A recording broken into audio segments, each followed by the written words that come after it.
My name is David Haddad, and I'm here with my friends Tyren and another David.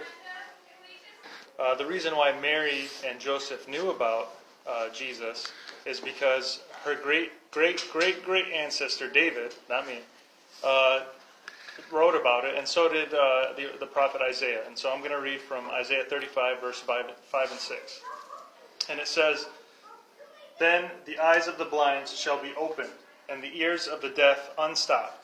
Then shall the lame man leap like a deer, and the tongue of the mute sing for joy. For waters break forth in the wilderness, and streams in the desert." Yeah, so this chapter here is recognized as a Messianic prophecy. So when the angel Gabriel had told Mary about this, it wasn't just oh, who is this Messiah? The Jews had received lots of different prophecies about the Messiah, including this chapter right here. And we know that Jesus himself considered Isaiah 35 as a prophecy about himself because he quoted it in Luke 7 when he was talking with John the Baptist. So we know from this that the Messiah would be a miracle worker. He would open the eyes of the blind. He would make the lame leap like a deer. But I think it also had a double meaning. It didn't just mean the physical healings he did. It was also talking about healing people spiritually, people who are blind spiritually. All these things were tied up in this prophecy, and it goes on and talks more about the millennial kingdom and stuff. This is a key aspect of what Jesus came to do. He came to open the spiritually blind eyes, the physically blind eyes, and to heal people with disabilities in particular. I don't know. I think it's so many different passages in the Bible that are Messianic prophecies that point to Jesus, which is evidence for who he is. And so just one really briefly, Isaiah chapter 7, verse 14, it says, "Therefore the Lord himself will give you a sign. The virgin will be with child and will give birth to a son and will call him Emmanuel," which is God with us. It's so clearly evident that the Bible speaks of Jesus coming.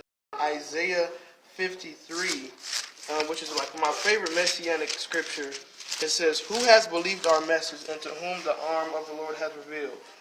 He grew up before him like a tender shoot, and like a root out of dry ground. He had no beauty or majesty to attract us to him, nothing in his appearance that we should desire him.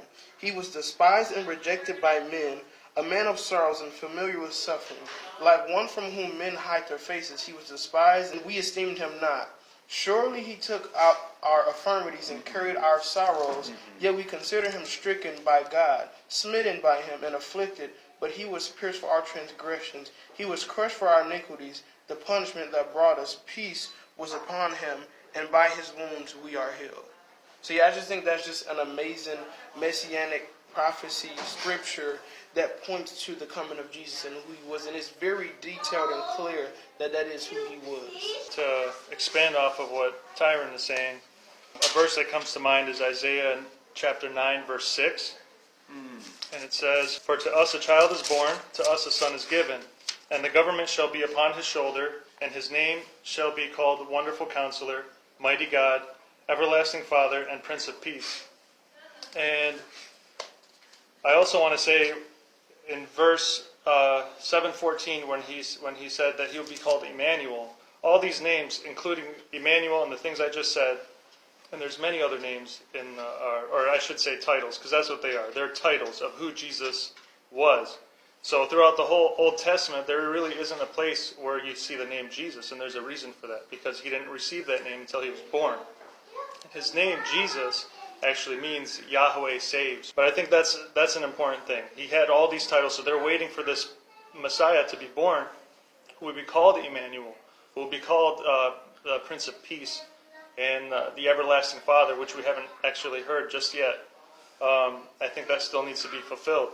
But he received the name Jesus when he was born, and that's the only name he has. Everything else are just titles.